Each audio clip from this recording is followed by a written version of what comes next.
Hello and welcome to Sports This Morning. I'm Cecilia Omogbe on the show this morning.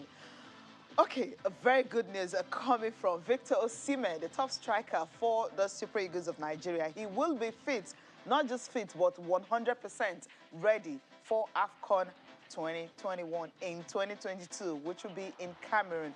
So 18 days to the commencement of Nations Cup, and we are having a very big news coming from one of the top strikers, Victor Osimhen, saying he will be fit and ready 100% for AFCON.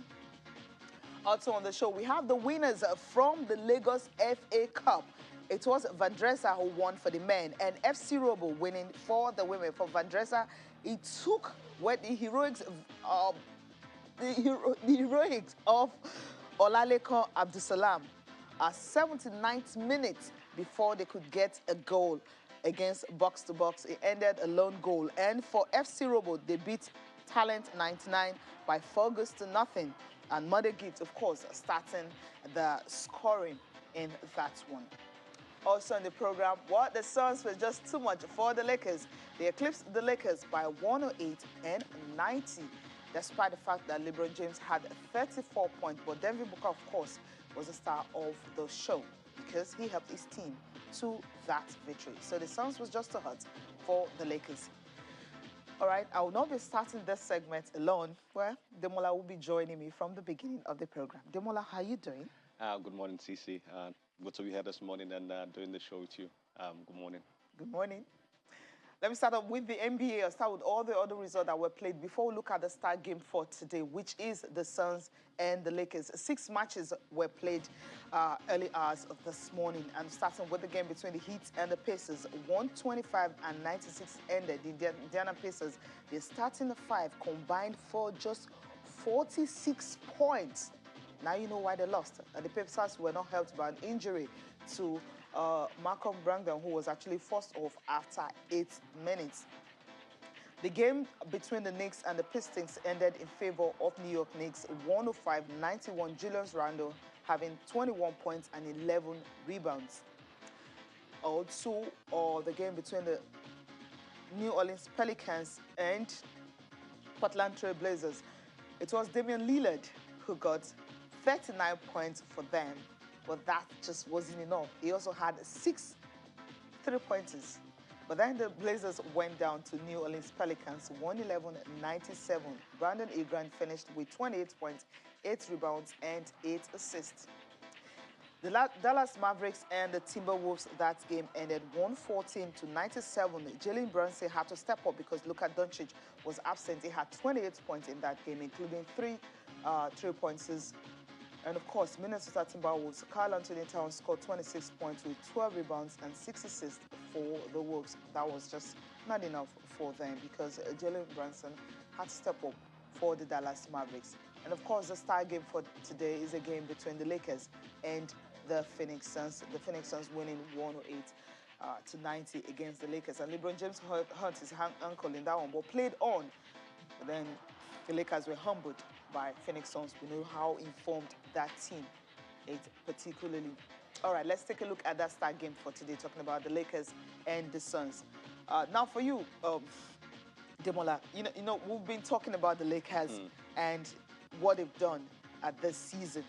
The fact that after so many trades, I mean, had to trade a lot of the youngsters, bringing in Russell Westbrook. You're thinking, okay, when maybe AD is injured, Russell Westbrook will step up. When LeBron is not playing well, Russell Westbrook will step up. But this particular game, LeBron James literally carried the team. He had 34 points, 7 rebounds, and then he got injured, but he played on. It was the final minute, the fourth quarter, before he sat down. It goes to show the character and the strength, of the man for a 36-year-old, and he's still waxing strong. I saw the dunk he made a couple of games ago, and the commentator had to scream and shout that for a 36-year-old, you're not 18 or 21 anymore. But the way he leapt and made a dunk, I mean, he has kept himself very well. Obviously, one man cannot make a team. That's where you expect people like Carmelo Anthony and Westbrook to. And to be fair to Westbrook, I mean, massive 22 points and 10 rebounds, a double-double for him. Okay. But I think the power of DeAndre Ayton for the Suns and Devin Booker as well, who had a fantastic game, was just too much for the Lakers. I'm sure they will bounce back from this, but hey, it's just some 10 or 11. Is it 10 now, 18-point margin? So it's quite wide margin for a team as 18, Lakers standard. But I expect them to bounce back, nonetheless. Hopefully they can do that. You mentioned DeAndre. I mean, he had 19 points and 11 rebounds for the team. And of course, you mentioned Devin Booker, who had 24 points, including 6 3-pointers for the team. That was just huge. Massive. But then, without you talked about Russell Westbrook having a good game. Yes, he had a good game, but then Horton Tucker, I mean, had a nightmare of the game, shooting just 1 of 13 from the field and none from 3-point range. That tells you how bad he is. I mean, that's terrible. If like you can contribute to the team. Like I mentioned earlier, the other guys need to step up. AD is not playing. Yes, it was solely missed in the game, but then the other guys who are there, you're not just bench warmers there. That's where they expect you to make decent points and decent input into the team to support the cast of the star man there, LeBron James and Russell Westbrook, as well. Double. They didn't do will you say, or is it too early to say that maybe Lakers will be thinking they made a very big mistake bringing in Russell and letting about 3, 4, 5 young players leave the team? Absolutely not. Look at the numbers of Westbrook. Okay. If the other guys can step up and make, if they were to be making this kind of numbers, there will be no need to get Westbrook and Carmelo and the likes in. But then you can see that they're still not stepping up. They're not stepping up. They should be pulling their own weight when it comes to. But the super team is not working for the Lakers this season. Cece. They have so many injuries out. But Russell had 7 turnovers. 7. Yes. Okay, is reduced. Okay. I'm sure that is no disrespect to Russell is a fantastic player. It happens like this in games like this. He's been called so many names, a ball hoggler. Yeah. He doesn't like. But then he has come into a team filled with superstars. He's pulling his weight, and he just expects the other guys to come through and make a decent job of these other guys. All right, let's get reaction from the game now. We'll start with Devin Booker, the guy who stepped up on the night. We just tried to be solid. I think we started making shots. And defending at a high level. I think we had some slippage in the first half of letting Russ get downhill and transition and get easy ones. So, just trying to step in front of the way and make it tougher than it was in the first half, with the mix of making the shots we usually make. I felt great, man. Every game I think it's gonna feel better. Just getting some runs up under me, but we have a good team that makes it easy to mess with and get back with. So, when you have the support of all 15 guys plus the coaching staff, that gives you a lot more confidence while you're out there. More confidence, right? I mean, he missed a lot of games, but then it's his second game since return from injury, and he's powering his team to victory. Let's hear from LeBron. That's a good at all on the day. Just stay together.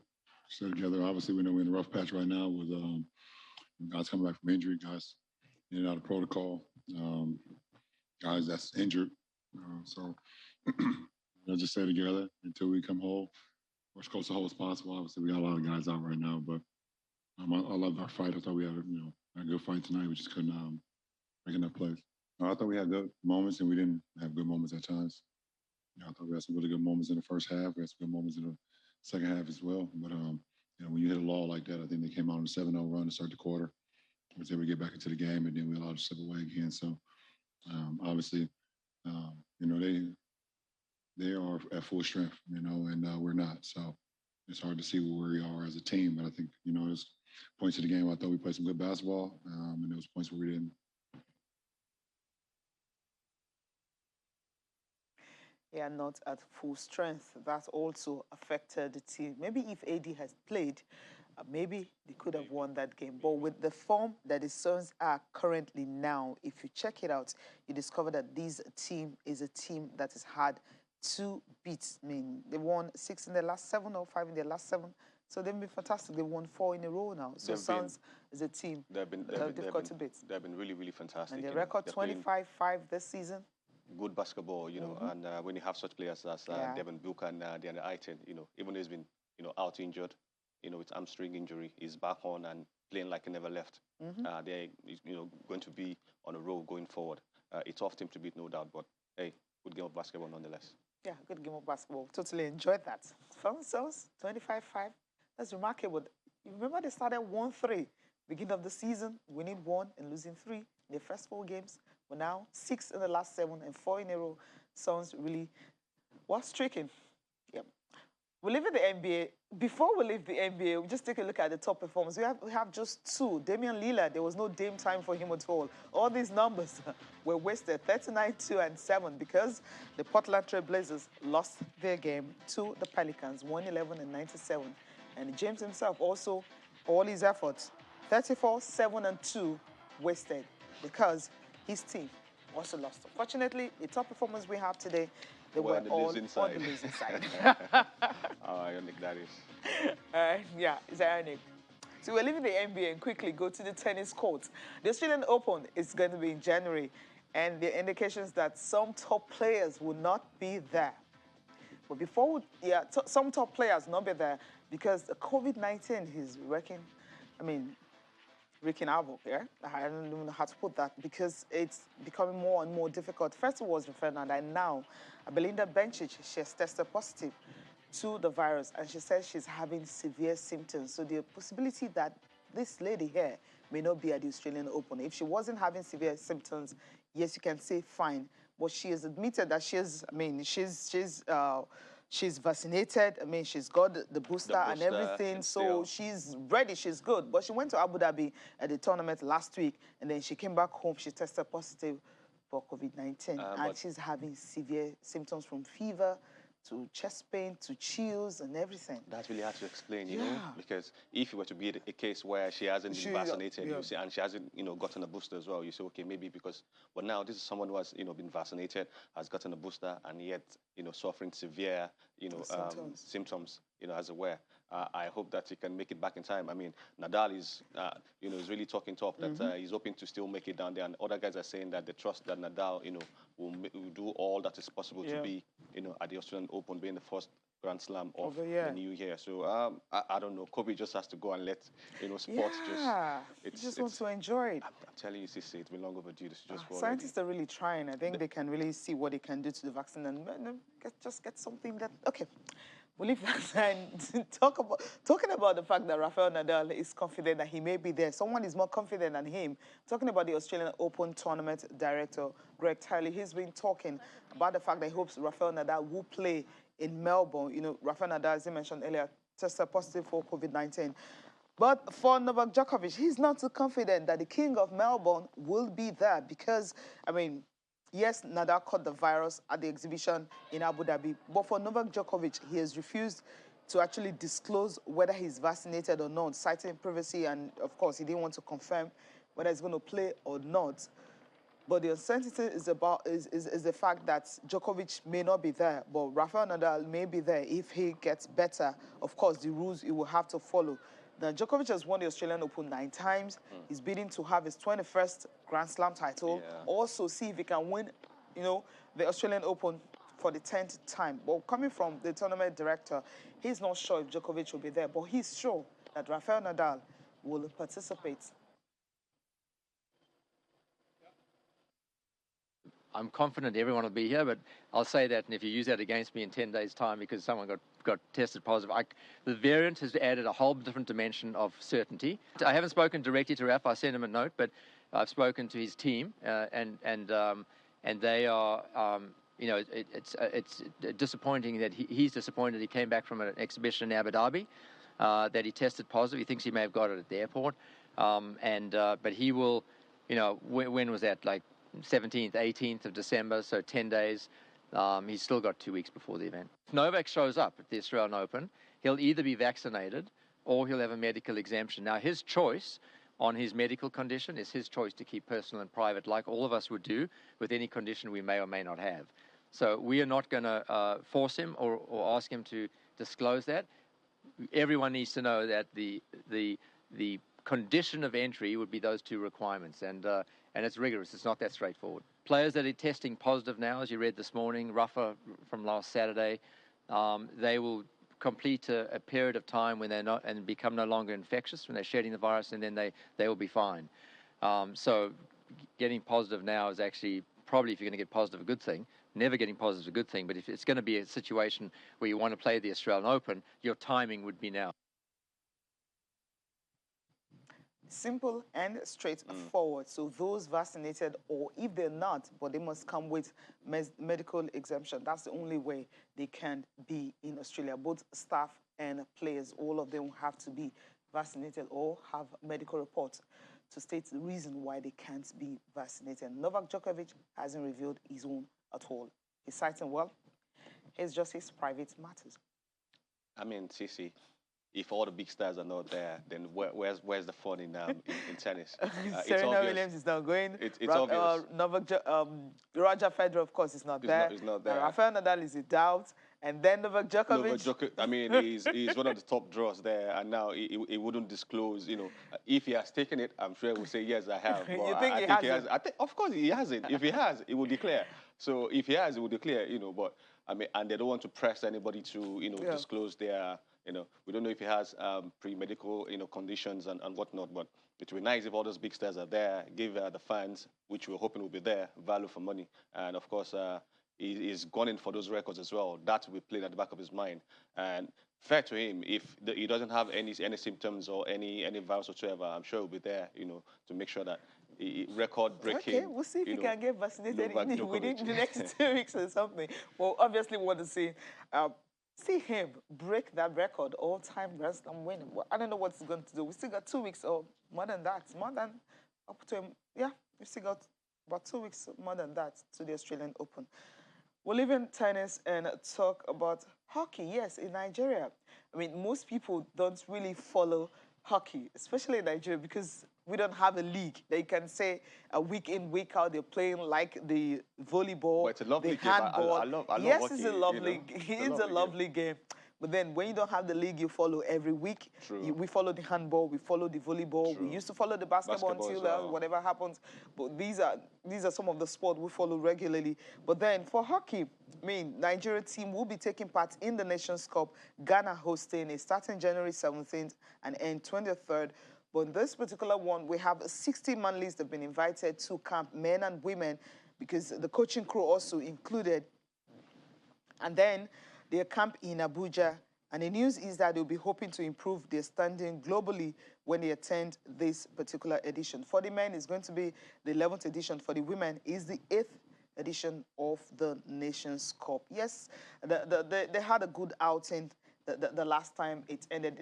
Before these players were actually selected, there was a club championship that was organized between 23rd and 30th of November. Just 7 days, and then the athletes were picked for this event. So, good news is that they're in camp, they're training and ready for the Nations Cup in January. I mean, Sisi, there's no league, so how are you going to get players, you know, other than organizing competitions where you can pick and select a few decent players that can go and represent, you know, the country. And of course, you can see from the pictures that they're training. We hope that the little time they have to practice and train will yield something positive. You can't expect those who have a league, who are training, who have been playing to, you know, I mean, but then we expect Nigerians, you know, as we are, we always expect that we'll go there, you know, we'll pull up a hat, you know, from the cup and do some magic. We're hoping that they'll go there and make themselves proud as well, and hopefully get better deals to better clubs abroad where they can at least, you know, improve themselves and, by and large, the country, you know, as a whole, when it comes to which is really hockey. important, And the men's team have 2 professional players, Tosin Fowobaje and Wale Ajibwa. They play in Italy. Other invited players are from the National League side, Cardiff Stars and Police Machine. They attended the Africa Cup for club champions last month. That's how they were picked. That's the tournament that was held between 23rd and 30th of November. So these athletes were picked from that club champions tournament that was organized before they were able to get into the national team. Let's get reactions from the players, how ready they are, the coaches, and also the president himself. The early campaign helped us, and it's helping us now. And in terms of the training sections, the coaches are actually teaching us the basics that we need to defeat our opponents. And then the determination, the skills, the discipline, commitment to the training. So far, we are improving, and then we're practicing it in the field. I trust the coaches. I believe in what they are teaching us. I trust the players. I believe in what they are playing so far, and I assure the Nigeria entirely that we're going to go there and we're going to win. It takes a lot, especially the experience, what they have to give. Discipline was very, very important. We look at the discipline of every player, very important. It's a team that we are the ones there, they are once in the Commonwealth as a female team. So I believe this time around, with the caliber of players we have on ground, with the performance from the last club championship in Ghana, and just expect the best.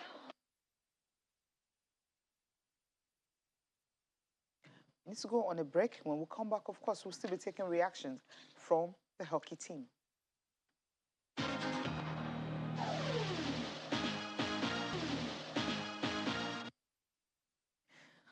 All right, still talking about hockey. The former president, Abdul Nigi, has been talking about funding for the sport. Maybe that's the reason we don't really have a running league. But most of the clubs who were able to compete at the Africa Cup of Champions were really happy they were able to do that. For instance, Delta Queens and Plateau Queens, that's where most of the female players came from. Maybe they have more money. They also have more competitions in the country. Let's take a listen to the former president now.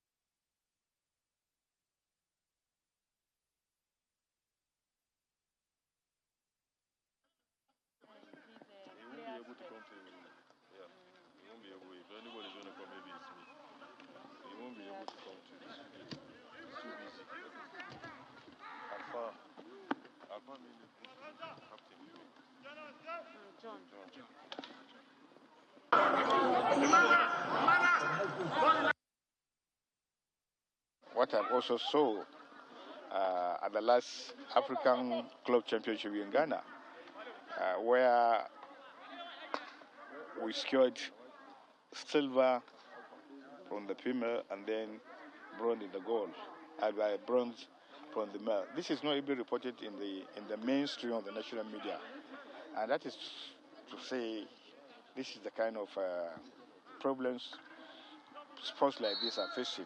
There is an over-concentration of attention in football, in spite of the fact that football brings money in itself, but yet government pays more attention. When I say I'm a footballer, I also a fan of football. But they should look at sports that are attracting boys and girls and taking these boys off the street. If I tell you like 36 playing athletes across the 36 states of the federation, you times 36 plus 36, you arrive at a very big number. And these are boys and girls that are picked off the street. And that's why we're here. I will be encouraging state government to keep on recruiting these boys as athletes. Quite a number of them are doing it, but many of them are just not doing it. You can't believe that in the last 15 years or so, we don't have a national coach, male and female. What we do, our ex-international actually recruited to come and coach these boys. We have players that played across the globe who have gone and played professional in Europe and in America, who, if are encouraged, are given this opportunity to be national coach, they are ready to do it.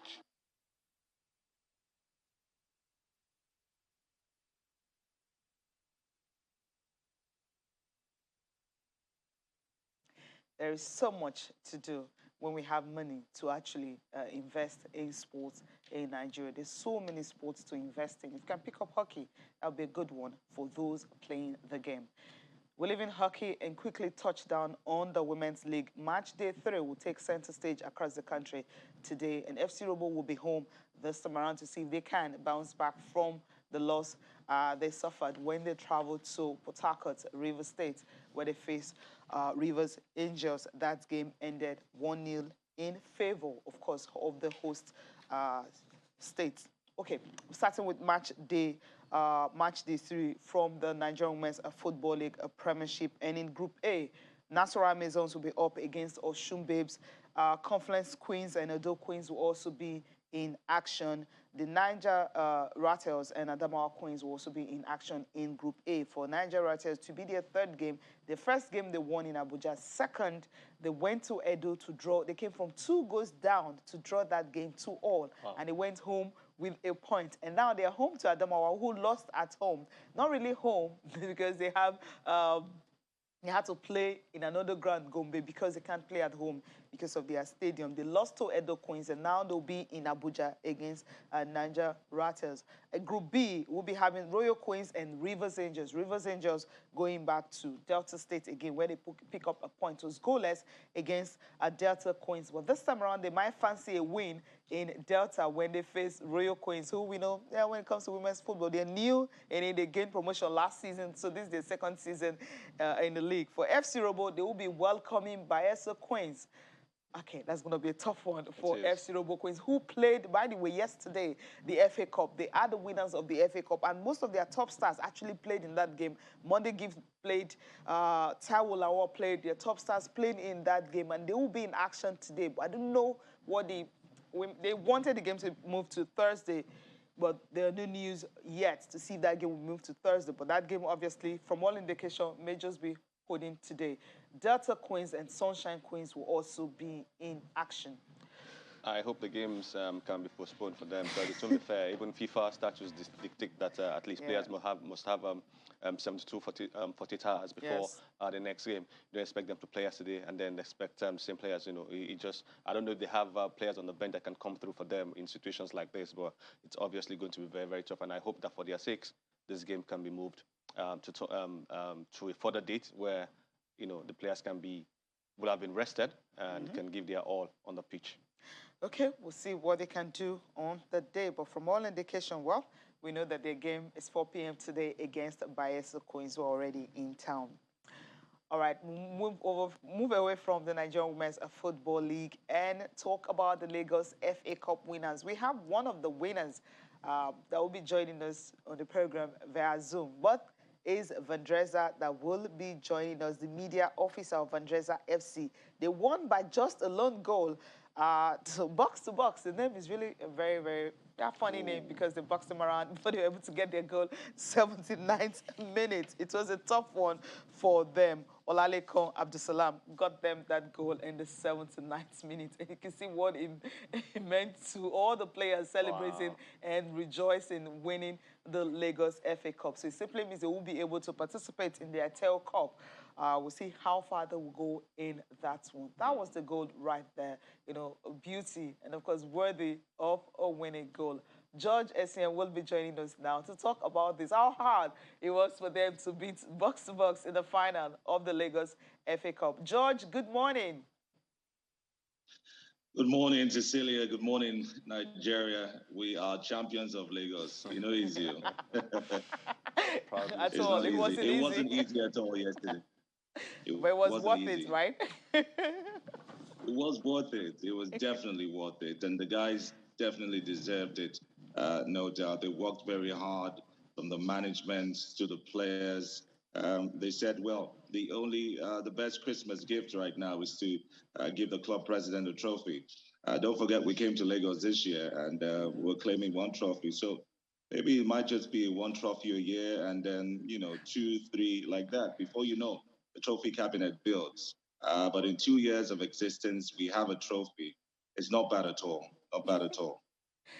It's like Lagos is a very good ground for you guys. I mean, you're coming to Lagos the first season after you're winning your very first trophy. All the time, I mean, the 2 seasons you were actually in New York, nothing happened in Akwa Ibom. Yeah, okay. We're actually half a season in New York, so to say. Okay, one season in New York, 1 season in Akwa Ibom, 1 season in Lagos. We know that the season in Akwa Ibom was quite abridged, so Vandrezzer really got noticed this year. We first stepped foot on Lagos soil in late January, and this is December.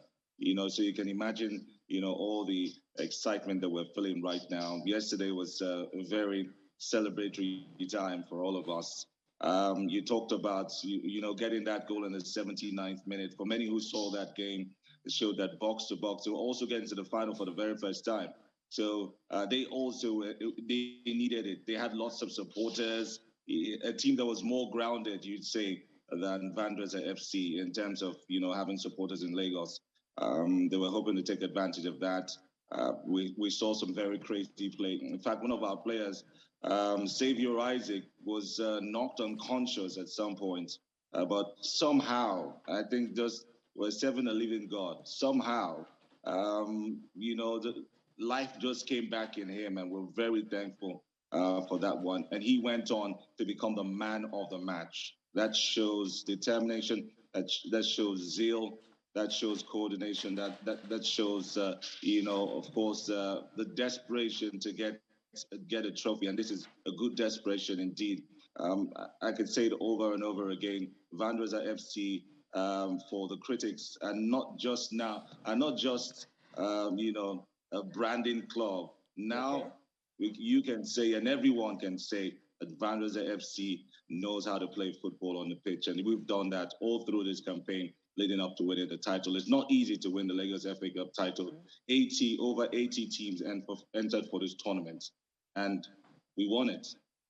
We're excited. Yeah, congratulations for that. Now, the league will be starting in February 11th. That's what the NNL, the organizers have actually proposed after the AGM they had in Edo State. Vendrezzer, with this win, they're ready for NNL. I know the dream of every team playing in the National League is to gain promotion to MPFL. For Vandrezzer, with this trophy, it seems they will be ready for the season and play all the politics involved in the Nigerian National League, no matter how difficult it is, and try to nick the tickets and get to the MPFL. What are the dreams and aspirations for the season? You got it right. You got it right. First season in the NNL, we finished sixth in the group. Amidst all the, you saw all the controversy, the hard-hitting, we pulled out, came back, we were fine. Equipment vandalized, people attacked, this, that, critics, left, right, center. I don't think that any club has endured what we endured in the first season of existence. It was quite crazy. And, a team needed to put its foot down. And that's why, especially in the incident of us walking away from the Omoku game at that time. But all that is history right now. We still have our cameras. Hopefully we'll have our cameras next season. And the essence of that, and what we told the NNL management, was that, Nigerian football and league administration still has question marks. Can we have our cameras for the world to see, so that we don't, we know when we have bad decisions, we know when, those are the only things that can fight for us right now. The club president has said, look, if for once you decide to even pay a referee or ask me for money to pay a referee, then just know that this club is going to fold up. I'm just going to close the club. So we're going to go on with our usual way of just, now we're assembled the best players, well, very good players. We still need more of them to launch into the new season, which reportedly kicks off February 11th. The idea is to top the group. There's no playoff this time around. We've been grouped in B1 again. We have some tough teams there, like Bendel Insurance, who will play our first game against. And many already tipping, either one of Bendel Insurance or Vandrezzer to get out of that group. So it's going to be a tough one. And this FA Cup campaign has really helped, streamline and synergize the team. A host of new players have come in, as you must have noticed. Some of them, contracts expired. So we refreshed the team. Initially, when we came to this tournament, it was, let's just go and use it to blend the players. But blending the players just turned into, and we kept going and said, well, you know what, we can win this. We can win the trophy. Why not go for it? So it's a good dress rehearsal for the season. And I'm very, very sure, I can say this for a fact, that Vandrezzer FC will be the team to beat come next season in the NNL. All right. George, I want to thank you so much for joining us on the program. All the best to Vandrezzer, see if they can get promotion into the MPFL, the team to beat. I love that. Take care. Yeah, I'll send some cake and wine later, right? Compliments. All right, I mean, you had it all. Really nothing to add concerning Vendrezzer and the way they've nicked that, their first trophy, you know. Second, I mean, the club is a new club. He talked about the branding they've had over the years, and then everyone has been looking forward to when are they really going to have something to celebrate for. And finally, they've got one. Yes, not so big, but when you're winning the State FA Cup and it's Lagos State that you have plethora of talent and clubs, well, you will say they've done a good job. Absolutely, CC. I mean, they've been fantastic ever since coming, onto the scene. I have a friend of mine who is a sports person as well, Joseph Obisheson, is a huge Vandrezzer fan. He can't stop talking about them. And the fact that what they're trying to do, as a team, as a club, what they're trying to bring, bring to focus, and why they wouldn't allow cameras in stadiums to show, their own thing. I'll never understand. But be that, as it may, they've shown that, yes, they come to stay. They're a decent club, really, doing things the right way, management-wise, doing really, really good. And to now win a trophy to cap it up, I mean, that's just fantastic and brilliant for Vandrezzer FC. I'll be, rooting for them to see if they can get into the MPFL and rub shoulders with the big boys. It's a tall order, but I think they can do it, and kudos to them, are fantastic. And of course, Sisi, the cake and the wine, I hope that gets to me as well. Right. Okay, quickly, let's remind you of the women. FC Robo won by 4-0. They defeated Talent 99. I mean, the Talent just wasn't enough for them. They couldn't even get a goal. Money Gift scored the first goal in the 27th minute. Maria Oke doubled the lead, the 31st.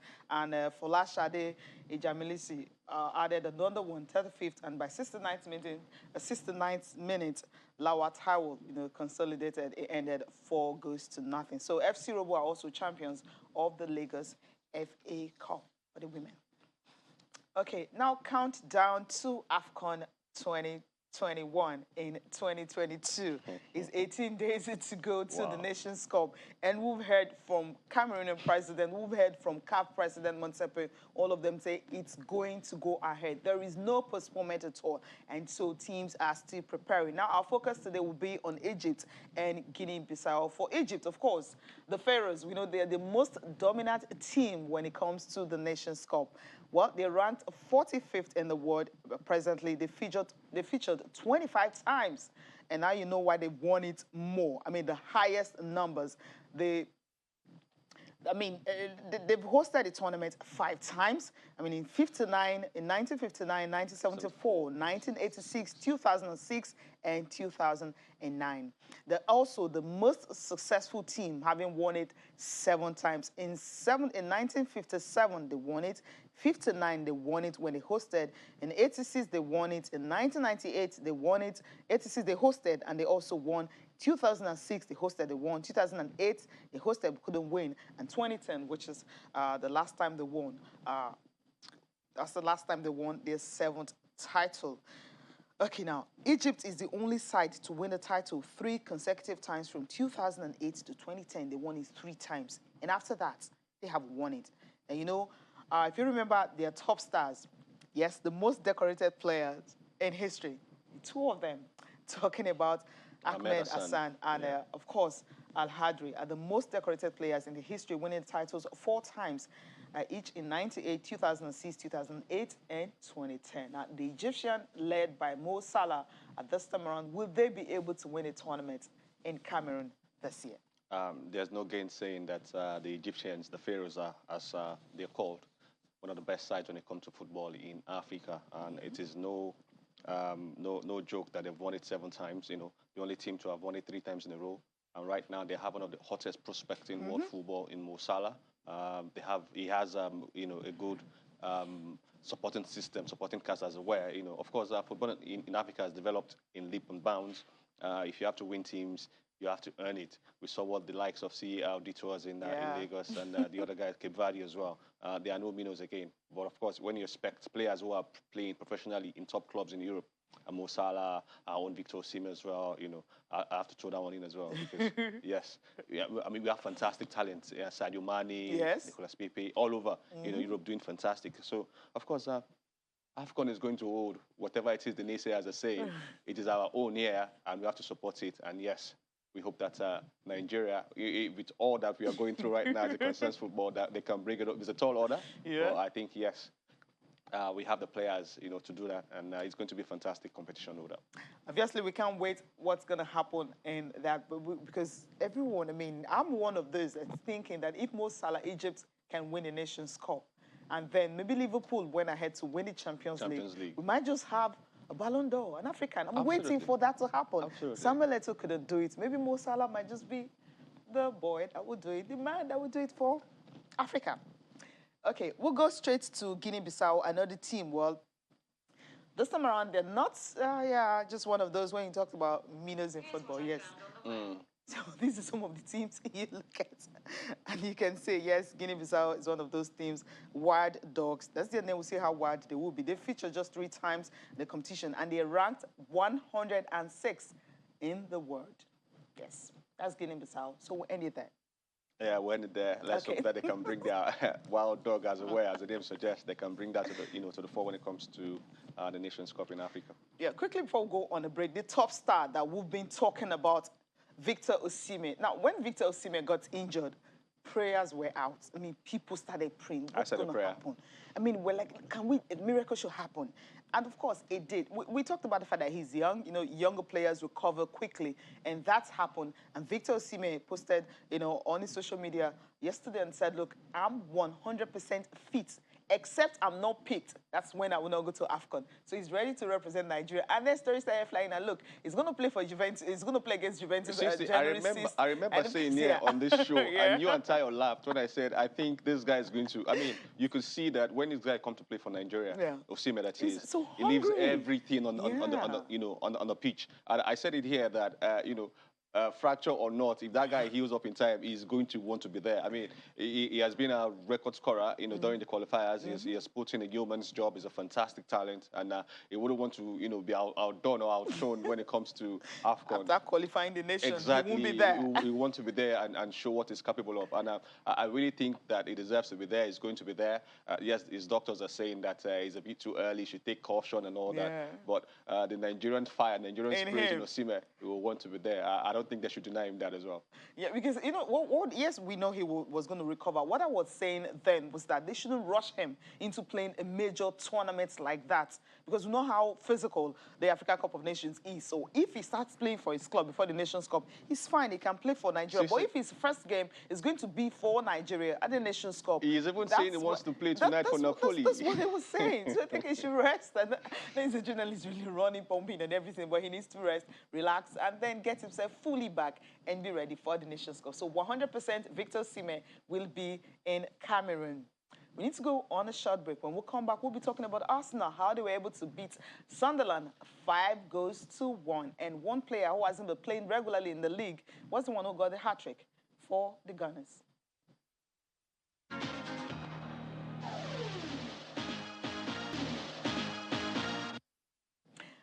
Okay, time to take a look at the EFL Cup with Arsenal.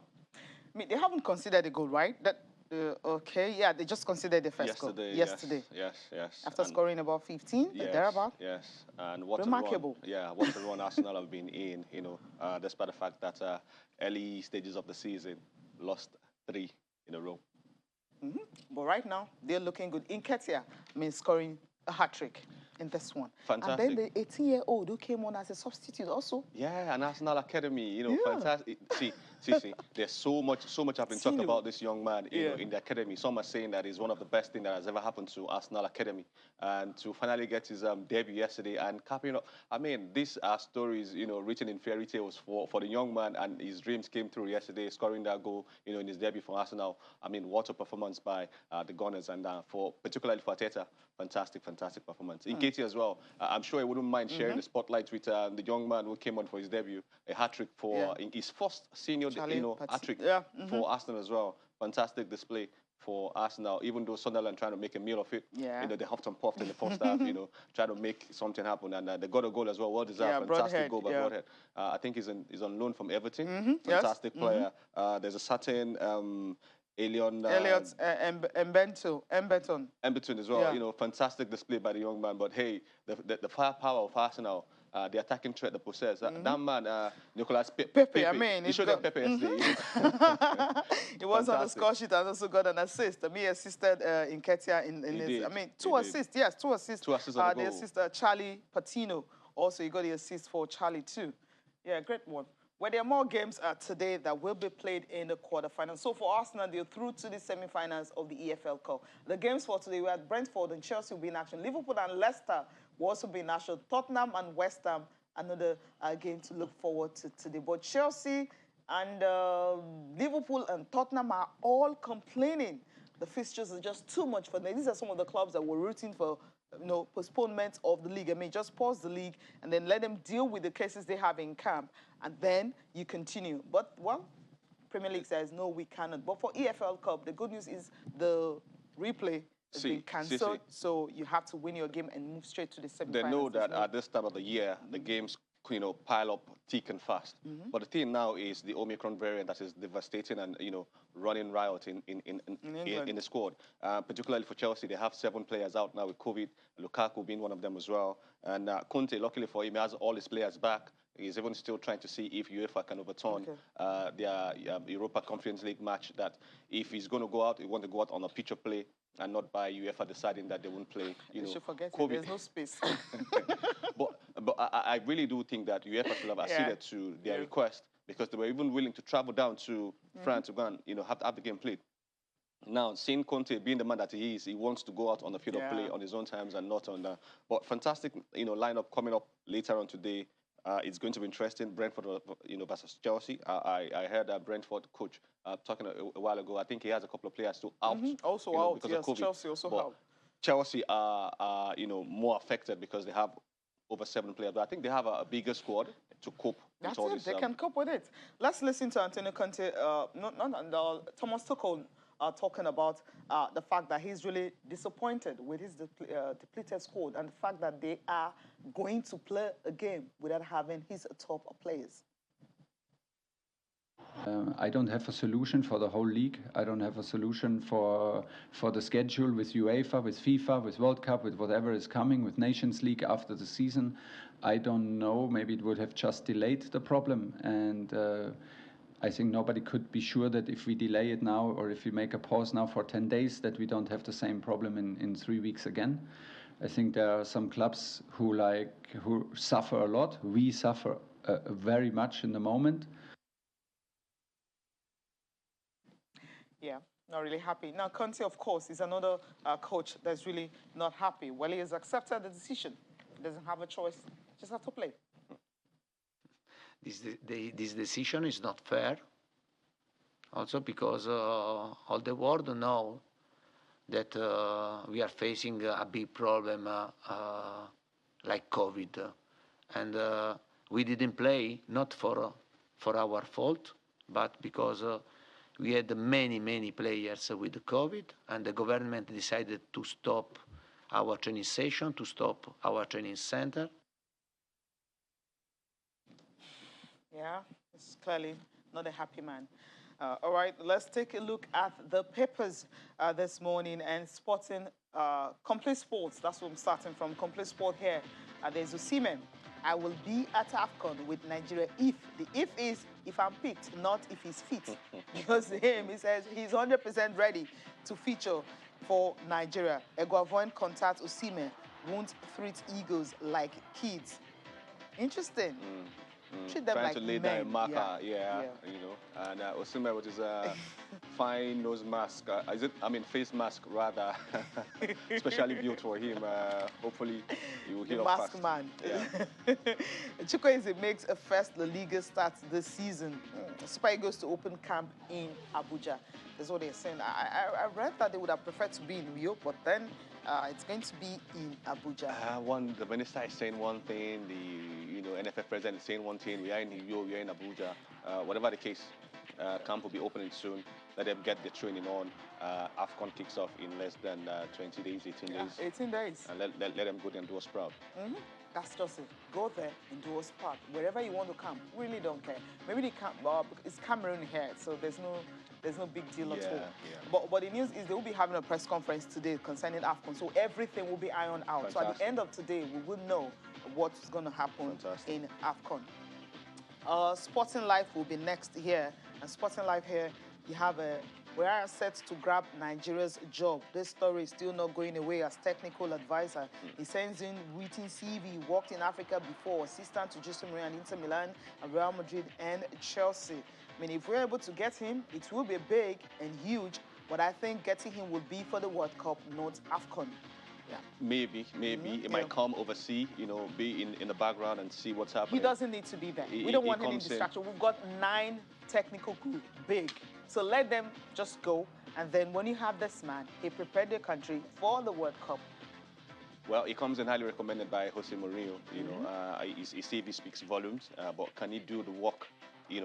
That remains, to be seen. But I think if him being there, I don't think he's going to overshadow or, disturb any activity of the coaching crew. It would be better for him to come and see firsthand what the players, are able to just do. watch. Yes, just watch. Okay, sit in the stands, not on the bench. Exactly. Okay, I think that would be nice if that's what he would do. That's if he's going to be the next Super Eagles coach. If CAF announces 63 match officials for AFCON, only one Nigerian picked for that. That's still something, Sisi. We were never selected before. No, sometimes we do, but sometimes just, okay. Yeah, it's something. Origi to miss Forces clash. I think they're going to miss him also. Spurs, all players available. Okay, it's Elisa Sayonda is injured and took a draft on the 23 academy players against Brentford. Interesting. And Messi's arrival at PSG has divided the dressing room. That's according to Sporting Life. Sporting Sun is the last one. Osimhen says 100% ready, and indeed he reveals his preferred position. What's that? Okay. Barcelona plots loan move for Aubameyang. Would that be good for him? Maybe it will. He's been a polarizing figure, at this minute in Arsenal. Maybe if he goes, it will be good for, everybody. He needs to stay disciplined, though. Yeah, that's key. Well, Demola, thank you so much for coming on the program. Thank you for having me, Sisi. Thank you so much for watching. I'm Cecilia Mogbe. Have a fantastic day.